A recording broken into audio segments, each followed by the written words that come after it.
Hello and welcome to the Butler Collegian Newscast. I'm Catalina Gallegos. And I'm Nikki Clark. Butler's Lacey School of Business will be premiering their Business Ethics Speaker Series on February 11th. The series aims to make students in-class training with real-life experiences so they can apply ethical business practices to the real world. Former Theranos employee Tyler Schultz will kick off the series with a keynote speech. When Schultz was an employee, he exposed them to Wall Street Journal for unethical practices. The night will begin with a presentation followed by a Q&A for the audience. The event will be held in the Stratton Center at 8 p.m. and counts as a BCR. February is Black History Month, and there are many events going on around Butler's campus for students to get involved in. On February 7th, Butler's School of Music and the Black Student Union are hosting a free concert at 7:30 p.m. in Stratton. On February 10th, there will be a real talk about mental health in the Black community in Atherton 111 at 6:30 p.m. On February 20th at 11:30 a.m., there's a social justice and diversity luncheon in the Diversity Center.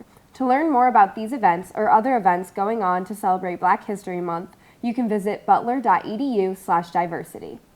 Many students have heard about a car crash that happened outside of Ross Hall last week. Today in the studio, we have Collegian reporter Donald Crocker here with some guests to fill us in on all the details. Donald? Thanks, guys. Today with me, I have Opinion Editor Nate Lemen, and he was witness to the crash last week at Ross Hall. So what did you see? Yeah, so me and the other co-editor of Opinion, Richard Early, we showed up to the scene after the crash had happened. It's hard to give like an exact time frame, because even like when we talked to the police, they didn't really know the exact time frame of what had happened, but it had to have been less than an hour. I want to say within like half an hour after the accident. And by the time we got there, they had just taken the driver, the victim, to the hospital. The ambulances had come and they just take the driver to the hospital. And so at that point, the police are trying to get sort of a view of the scene and trying to put the pieces together of exactly what had happened. Okay, so do you know anything about the driver? Like, are they still hospitalized? Like, what's the condition? I have not heard much after what they initially told us. So like I said, when we got there, there were police that were there. President Danko was there. There were a few people kind of milling around. And what the police told us right away was that the driver was, according to his driver's license, was in his 60s. He was the only person in the car. And when they took him to the hospital, like when they had pulled him out of the car, he was still awake, he was breathing, he was talking. And I had heard that like that was still the case by the time he had gotten to the hospital. I haven't heard anything since then. I hope he's doing well. It was a nasty crash. I really hope he's doing well. So you sort of talked about it, but could you, what exactly did Danko and the police tell you following the crash? Yeah, so they told, they said what they thought had happened was the driver was going down Sunset toward Ross Hall, sort of away from the Hinkle end of it toward Ross Hall. There's that little median diagonal between Resco and the police station, and it seems like he kind of got up onto the median somehow. He was going, they said, like upwards of 60 miles an hour, and had gotten up onto the median and sort of pushed those big rocks that are there out of the way, and that sort of turned his car over, and then he ended up hitting the stop sign and then sort of wrapping the car around the tree. So by the time we got there, the car was upside down. It was crumpled. I mean, there were pieces everywhere. It seemed like a pretty nasty crash. All right.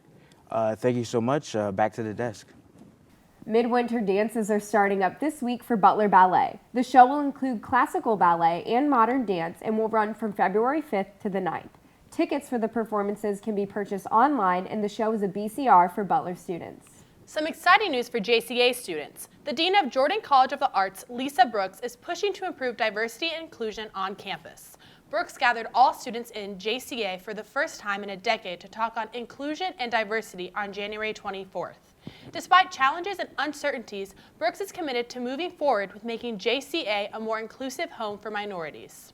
Butler men's soccer player Ethan King is making an impact on and off the turf. His organization, called Charity Ball, donates soccer balls to children in poverty-stricken communities around the world. This past year, King started the Level the Field initiative to increase equity and level the soccer playing field for girls so they receive the same opportunities. King said, quote, "We need to continue to invest in the future generations of kids in developing nations," end quote. In other news, our global analyst Kat Embry is here to talk about her time here abroad. Thanks, guys. And what's going on around the world this week is Butler students themselves. That's because this week I'm sharing my top 5 study abroad tips. As some of you may know, I'm an international student studying at Butler for the year, and there's lots of adjustment and differences being abroad versus being at home. There are lots of students on campus at the moment who are looking at study abroad options, and many who have just left, so hopefully this helps.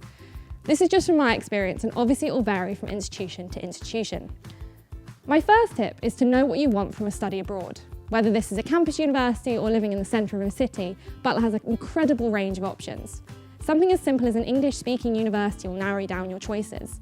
Maybe you're a surfer and want to be by a beach. Narrowing it down to a specific set of criteria that you want will make a huge list of choices much less daunting. Saying that, my second tip is to be flexible. Now, say that you don't get a place at your first choice. That's okay, be flexible. Somewhere you may never have considered could be the perfect place for you. I know many people who didn't get their first place, and they didn't go, and they've regretted it ever since. It might take some adjusting, but be open to new adventures, because that's exactly what study abroad is all about. My third tip is all about missing home. Now, you are going to get homesick. It's going to happen, and that's completely normal. Don't let it stop you going or ruin your time. Mainly, I'd say that it does pass. You probably had it when you moved to college. It's the same adjustment. FaceTime is great, and do stay in touch, but the worst thing that you can do is stay in your room 24/7 calling home. Go out, meet new people, try new food, just sit in a coffee shop, anything. Home will be there when you get back. Now, I do love my food, so do go out and try the local cuisine, but my fourth tip is to take some home comforts with you. Maybe something that you'll miss. I have some British chocolate and tea for when Hershey's really doesn't do it, but whatever is your favourite, make sure you bring some with you. Finally, my fifth tip, and my final tip, is a bit obvious, but go travelling. Particularly with Europe and Australia, their semesters start at a very different time to here, which means that you'll have time before and after term to travel. Use it. I've loved having you explore, and do use being a student. Student flights, train tickets, hostels. You can get a discount on pretty much anything by just having a student card. It's always worth asking. Well, there you have it, some tips for studying abroad. Wherever you end up, have a wonderful time and make sure you stay safe. Back to you guys.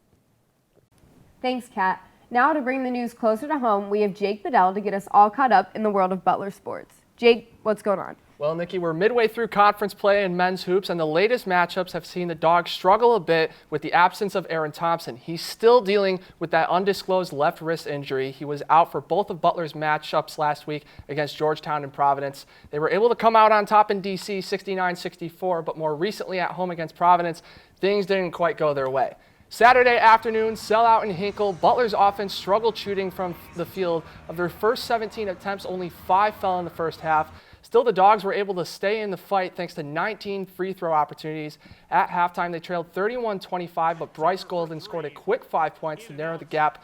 Butler gained the lead when they went up 43-41, but it didn't last long. Wayne Pipkins had himself a day for the Friars, 22 points, but the deciding factor in this one was three-point shooting. Butler just could not get anything to fall, 1 of 14 from beyond the arc.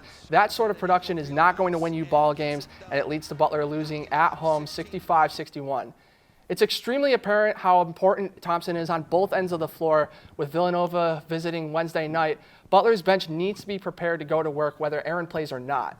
Midway through Big East play, Butler hasn't had the most impressive wins, but there's plenty of games left to prove themselves.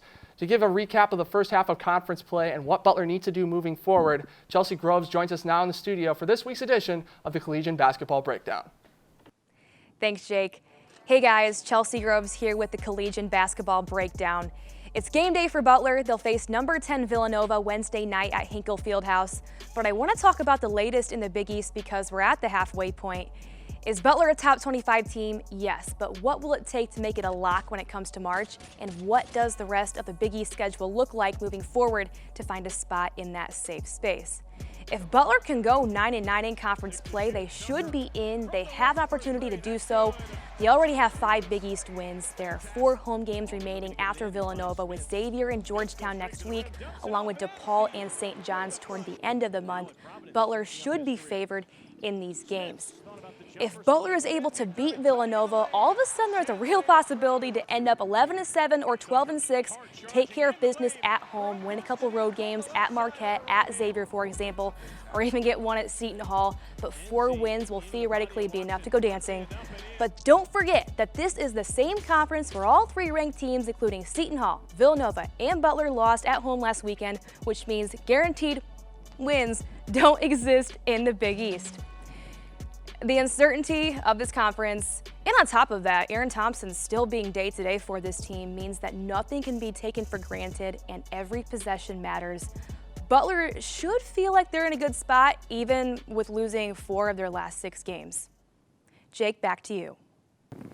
Thanks, Chelsea. Moving on to women's hoops, they found themselves in a groove as of late, winning 7 of their last 8 games. Team unity displayed in games such as last week's win over Xavier are why this squad is sitting at 3rd in the Big East.